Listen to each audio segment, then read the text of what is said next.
Thanks, Eileen, and thanks for the warm welcome from all of you here today. You know, when I was a kid, we used to sing this camp song, "Make new friends and keep the old, one is silver and the other gold." And I think that's how I feel when I go to congregations, both people I've known for decades and people I'm meeting this morning, and just wonderful for the friendship that we can immediately share. Beloved, congregation of Wildwood Mennonite Church, beloved of God, beloved of all who are touched by the grace of your lives, the dream by which you live, receive these words of blessing. You are inheritors of what happened that day, Jesus submitting to authorities of earthly existence, none with the wherewithal to carry out this trial. Pilate's honest confession left hanging in the balance of unsettled air, admitting he didn't get what the fuss was all about, yet evincing a clear grasp of Jesus altering the very nature of all things. As inheritors, you are needed to sit in the tension of two realities, ongoing war and strife and wrong, and peace o'er all the earth, its ancient splendors flinging. There you are trusted to attend to the enduring question, what is truth, as those who dream? So let your mouths be filled with laughter and your tongues with shouts of joy. That blessing may strike you not as agonizing dissonance, but as absurd, blasphemous even. For is it not to mock serious conditions and thoughtful pondering of dissonance by calling for laughter, joy, fantastical dreams? The blessing draws on John 18 and Psalm 126, texts that shape our dwelling in dissonance this morning. And so we'll shape this dwelling through 4 looks, each with a name, and along the way we'll sing some communal responses, and I'll play a strange bit on the piano. We'll engage the dissonance of Pilate's simple, profound question, what is truth? Notice that this question is not consistent or fully consonant with what is the truth, as if he needed merely to sift through the facts and discern what was going on. Instead, Pilate uttered what is truth, showing he caught a glimpse of the truth of Jesus. That is, he clued in that the fuss truly wasn't about this or that infringement, but that it was a disrupting power that was transforming the very conditions of life. Now, even though Pilate kind of got it, the story doesn't resolve, really. Certainly decisions were made, things happened. Pilate declared he found no fault with Jesus. Yet he didn't own that truth. He just gave up. He conceded. He turned Jesus back to those demanding his execution. And Pilate tried to wash his own hands of the whole thing. Still, his question, what is truth, is left lingering as the story echoes on through the centuries and millennia. This lingering is an ongoing tension, for to live as witness to Jesus Christ is to submit to the powers that be, however inadequate for the situation at hand, and at the same time to catch glimpses of some other power breaking in, reorienting life as we know it. In real life places, those who follow Christ need continuously to attend to the simple question, what is truth, knowing it will only ever be resolved in part from vantage points where we see only in part. And yet something is always at stake in sustaining the tension of that dissonant, awkward relationship and being present to it. So let's look in. Look 1, time, God's strangest creature. I got that line, time is God's strangest creature, from a composer named Messiaen. I think it's a good line. It expresses how utterly confounding time is. After all, what does forever and ever in the Lord's Prayer mean? Is it any different than forever? Or what, where, why is the God who loved us before the foundation of the world, before the mountains were born? These baffling dimensions of time sometimes are used wrongly to justify negligence and destruction of the earth through distorted otherworldly claims. God calls human creatures to respect all earthly creatures, including the strange one, time. Psalm 126 engages this strange creature, time, in another way. The Psalm's timeline is confusing. One moment it speaks of joyous celebrations, restored fortunes, healing and well-being for all, and free-flowing laughter. And then suddenly there's a harsh cry out to God, restore our fortunes, bring healing, or set our captive hearts free. Then there's a confident claim of coming restoration. Those who go out weeping will come home with shouts of joy, carrying their sheaves. Now, commentators call the whole psalm a communal lament. The short burst of cry in the middle is the psalm's defining time. This cry is surrounded as if by long bubble thoughts, memories of healing in the past. Attending to what's in the bubble thoughts helps the reader trust that healing is in the wings, although not imaginable within present conditions. Now let's try to express the strangeness of this psalm in two songs.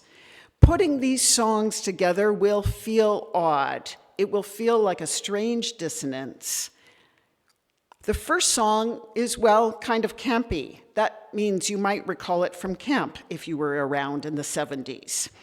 If so, hum along. It's "The joy of the Lord is my strength." It's only one line of text sung 4 times. And if you haven't heard it before, well, you'll get the spirit. And if you remember the song, do you recall this verse? "The devil doesn't like it if we laugh, ha ha." Incredible defiance against the gloom as the defining word. The second song then, the call to God, "O Lord, hear my prayer," we'll sing 2 times. And then a recap of "The joy of the Lord is my strength." I'll play, just sing along.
Through this odd blend of songs, we have enacted the psalm's strangely wrought times.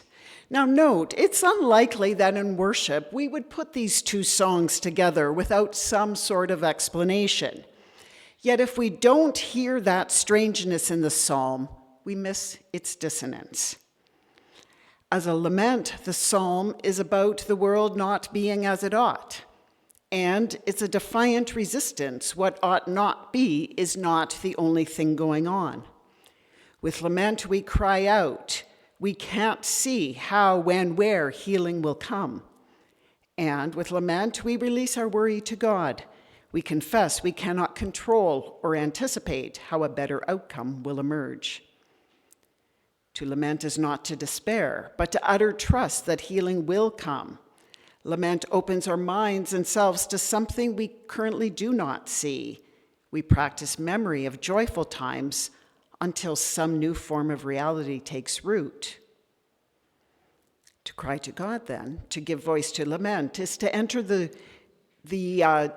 dreamlike bubbles of joyous recall and to open our hearts, minds, and actions to restoration. But these days, really, how dare we cry in the release of lament as modern-day Barabbas types go free, sporting the most heinous wrongs? And what? We sit around in bubble thoughts telling stories of better times?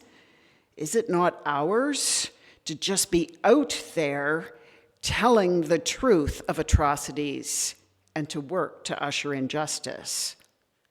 Let that dissonance hang in the air. Look, too, the cry, restore healing, set our captive hearts free. O Lord, like the water courses in the Negev. How do we utter these words? To start, rather literally, as a cry for healthy waterways. If we view fortunes and healing as all creatures having enough clean, clear water, and as drought, flooding, temperature, and water-to-land ratios in balance, it's pretty easy to utter the psalm directly. The psalm doesn't tell us how to solve life out of balance, as in what combination of reducing, renewing, and reinventing we ought to pursue for clean energy. Still, we apprehend the cry. Restore all flourishing as mutual, O Lord. May my wellness be my neighbor's wellness, be the soil's wellness, be the wellness of the hummingbirds and penguins, be the wellness of all human and non-human creatures for generation upon generation to come. I'm persuaded that not all, but most people long for this. But we struggle with how to get there. We feel tongue-tied when we try to do what the psalm suggests. Enter the bubble thought and tell the story of restoration in the past.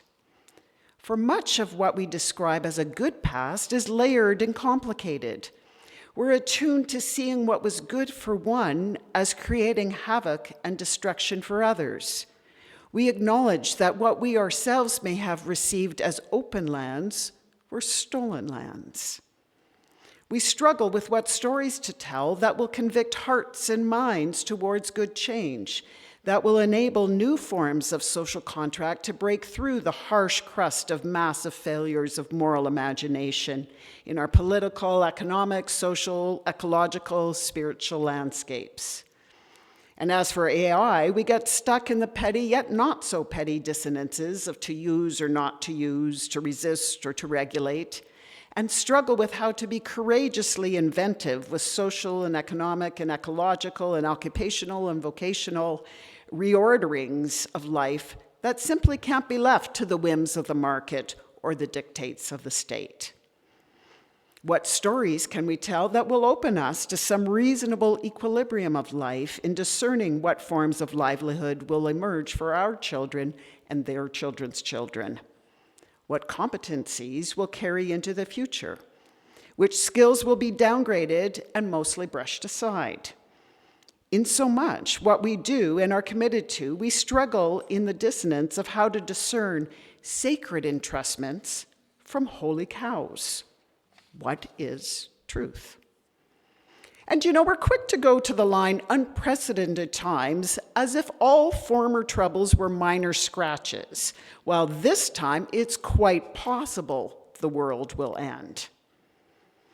In these dissonances, we need to cry out, restore healing, about conditions of mutual flourishing, opportunity, justice, and quality of life for all, and of how our lives give witness to the grace through Jesus Christ, including the wherewithal to make good decisions together across dissonant, diverging convictions.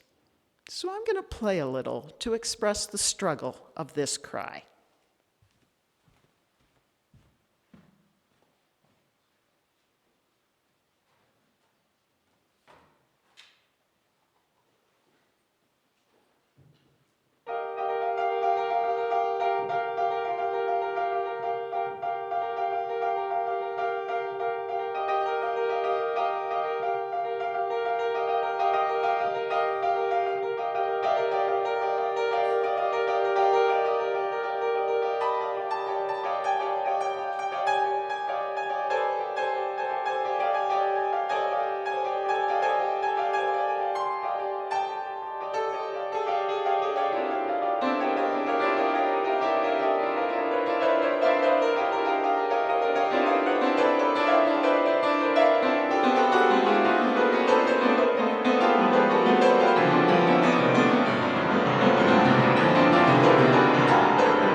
If you think it looked like I was playing the piano as if I thought it were a drum, you're on to something.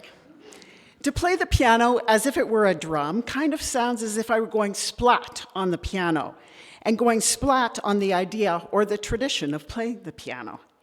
It's as if, as a pianist, I'm at a loss. I feel a loss. I feel lost for the skills I've spent hours and hours and a few more hours developing may be regarded today as increasingly passé, irrelevant, or useless to the big questions and troubles of life. By extension, consider anything you care about and have devoted yourself to, but the next generations don't.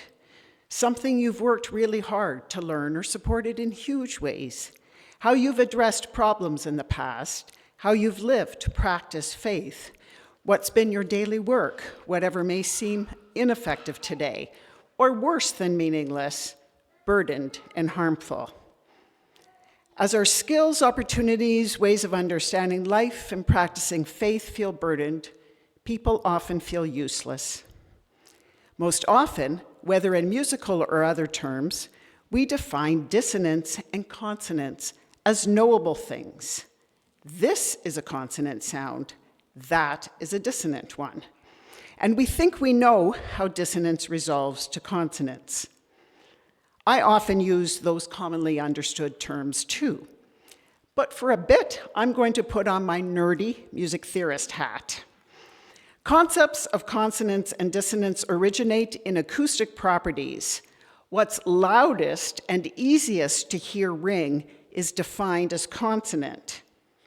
But as to what, or this ease of hearing, whether that matters, is a cultural thing with remarkable difference over times and places.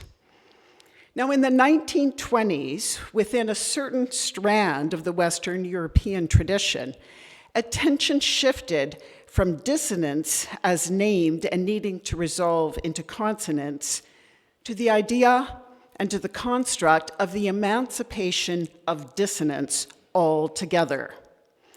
There was a "we are the champions" kind of vibe that humanity had worked through all the physical properties of dissonance and had overcome the historic, what was called devil in music.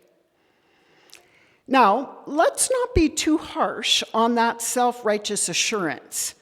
This claim of emancipating dissonance emerged as a desperate plea in the 1920s to confront terms of German exceptionalism and superiority well before the rest of the world recognizing what was going on with Nazism taking root.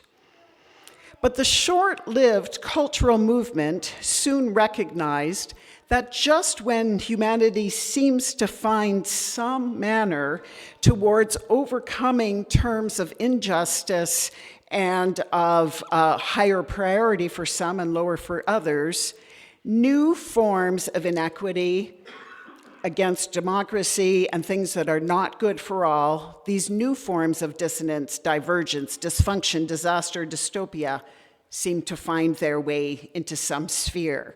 And so suddenly, it didn't matter that these musical people had overcome this certain strand of understanding consonant and dissonant sounds as all different forms of consonants. Today, the question, what is truth, has increased potency as a sense of a social contract in many spheres, a basic reasonability of working together towards common good with dignity, seems in many places absurdly naive. After all, it wasn't that long ago that it was inconceivable that a concept of fake news would hold sway in 2026.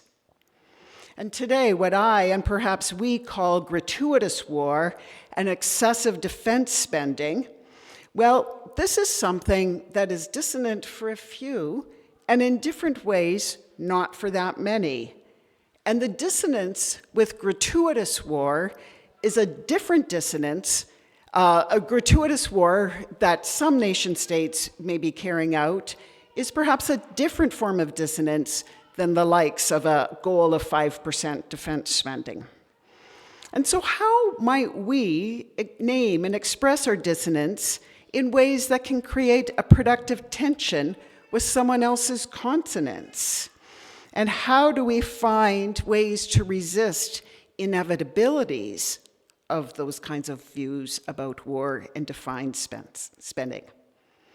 Perhaps we need to listen for far reaches in unanticipated spaces, beyond the dissonances that we can name, and listen for new forms of consonance in some weird way breaking through, things we have faintly learned to hear.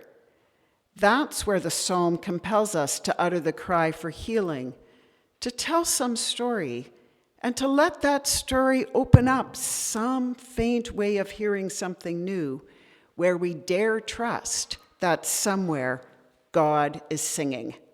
So let's sing together. Could it be that God is singing? Number 42, and please stand.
Look 3, the dream. We were like those who dream.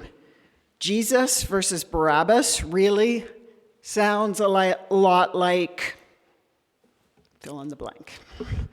Let's go to harmony. It's often considered to be the idea of pleasing sounds, or at best, as knowable categories of consonance and dissonance, with dissonance resolving into consonance. But a better definition of harmony means to establish terms to make a relationship possible, where otherwise one does not exist, and where one cannot even conceive of the possibility of relationship. Okay, so the word harmony in its historic meaning is not attuned to things we already know as being pleasing or good, but rather to establish the terms of a relationship where one doesn't otherwise exist. So back to the splat on the piano and the messiness of life. You know, it was easy to equate emergency conditions in the early weeks of COVID as a time of exile. Yet that was a much easier time than today to lead an institution. I just held my breath as we worked to hold up organizations, and we all marched in much the same line.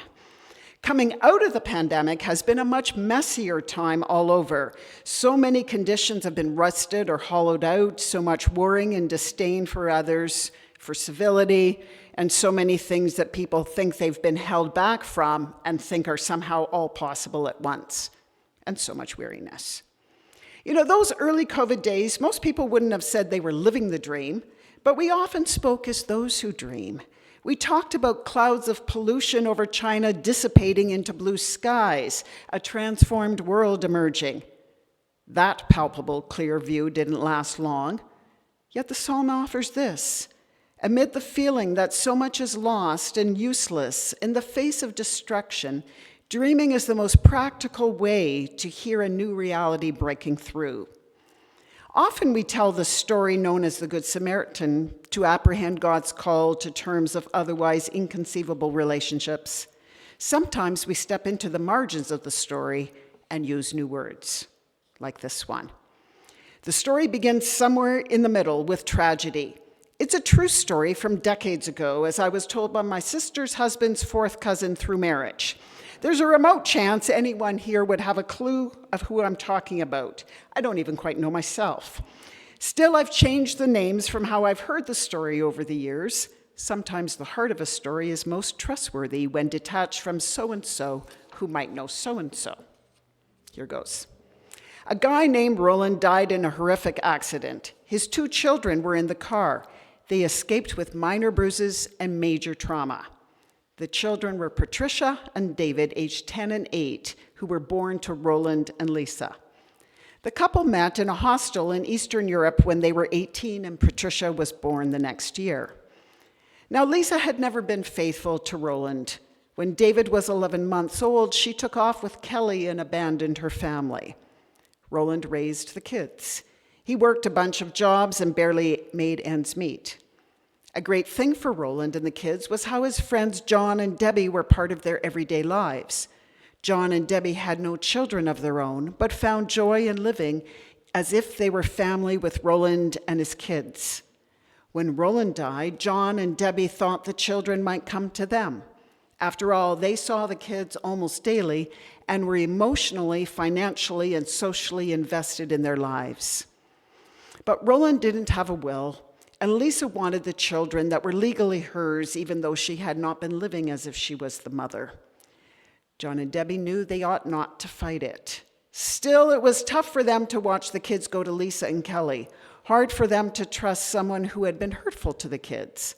Lisa had never paid child support, hadn't bothered to show up for Patricia's soccer games or David's concerts, and usually forgot their birthdays. And she was always involved in some shady deal and scammed $200,000 from Roland's parents, and it goes on. Now, there was a guy named Ken, Debbie's older brother. Ken was not seen as the shining star in the family. Not a huge problem, but you know, back in the 1960s, he got an earring and drove a hippie van. At that time, that was not seen to be like allowed, and well, you know how it goes.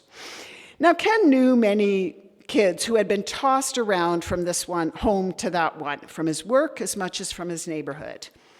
As Ken listened to John and Debbie and the grandparents talk about how hard it was for them to see the kids go to live with Lisa and Kelly, he said this: "If you truly love those children and want the best for them, you need to live as if you were friends with Lisa and Kelly.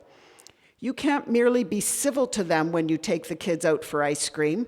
You need to try out ways of demonstrating that you trust them to have the best for Patricia and David at heart. And you need to get along with them as if you liked them. You would do well to eat together with Lisa and Kelly occasionally and to enjoy the meal. Good food, good laughter, no side agenda or jibes. Patricia and David have had a lot of trauma. Their mother abandoned them, their father died, and now they are learning to live with Lisa and Kelly, who they've been told not to trust up to this point in their lives. There's something major at stake for Patricia and David in how you relate to Lisa and Kelly.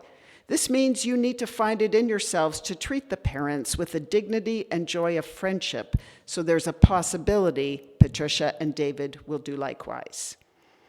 That doesn't mean not to look out for the kids. Of course you will continue to live with dissonance, the wrong relationship Lisa has had with her children until this point, and this new reality you're trying on going forward. You will notice a need to act if you see signs of Lisa abandoning them again, but you dare not assume that she will do so and has no capacity for good change. It will be hard for the kids not to sniff out your suspicions. It might be the hardest thing you ever do to be with Lisa and Kelly, to try out liking them until it becomes a reality. But this situation is not firstly about you. It's about Patricia and David, whom you love dearly and for whom there's something at stake in their new home." Whoa, quite a thing Ken said there.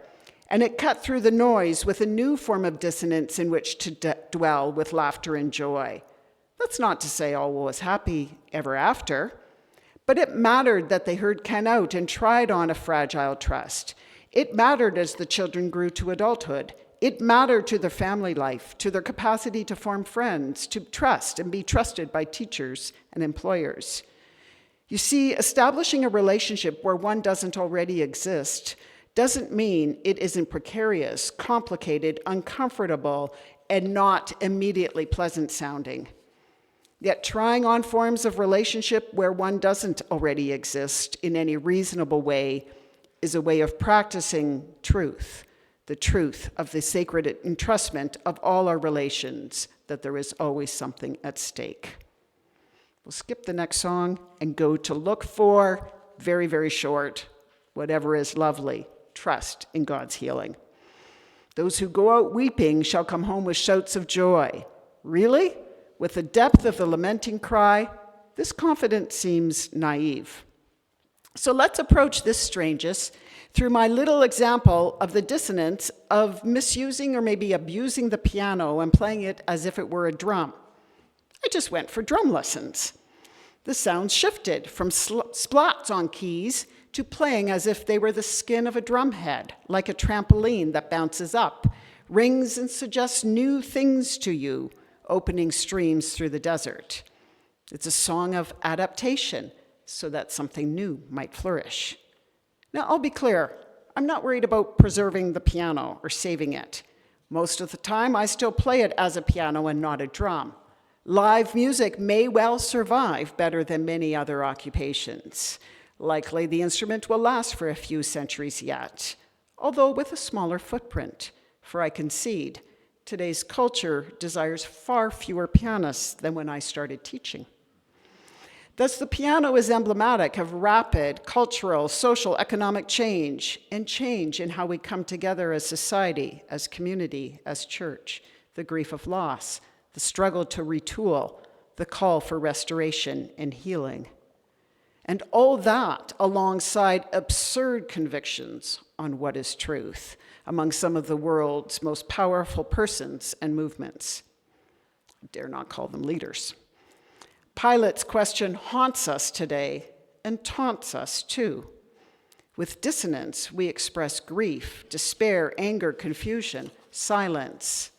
And yet at times, the greater tension is to feel those things along with gifts of beauty, like the beautiful Cree expression that's been shared and that we saw on the screen earlier this morning. As long as the sun shines, the grass grows and the rivers flow. For Psalm 126, the greatest truth amid the cry is to try on trusting what it emerges through paying attention to the stories we tell in Bubble Thoughts. And so we're going to end with singing, "In Thee is Gladness." And yet we're going to make it a little bit awkward. We won't sing the hallelujahs, a nod to Lent, a nod to the dissonance of singing this amid troubled times. And I'll ask about this song. Who on the hymnal committee dared put "In Thee is Gladness" at 666 as a song of defiance? As we sing, I invite you to receive the blessing. You are inheritors of what happened that day, Jesus submitting to authorities of earthly existence, none with wherewithal to carry out this trial, Pilate's honest confession left hanging in the balance of unsettled air, admitting he didn't get what the fuss was all about, yet evincing a clear grasp of Jesus altering the very nature of things. As inheritors, you are needed to sit in the tension of two realities, ongoing war and strife and wrong, and peace o'er all the earth its ancient splendors flinging. And there you are trusted to attend to the enduring question, what is truth? As those who dream. So let your mouths be filled with laughter and your tongues with shouts of joy. Amen. Let's stand.